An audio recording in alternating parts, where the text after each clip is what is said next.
Hello everyone and welcome to Vlinko's channel. In today's video, I will show you how to enable Telnet in Windows 11. And now, let's get started.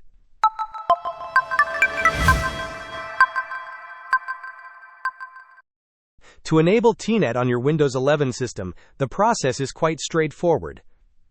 First, open the Windows search bar, which you can typically find at the bottom of your screen. In the search bar, type Windows Features. You should see an option appear that says Turn Windows Features on or off. Click on this option to open the Windows Features window. Once this window is open, scroll down through the list of available features. Look for an entry labeled Telnet Client. Place a checkmark in the box next to Telnet Client. After you have selected it, click the OK button at the bottom of the window.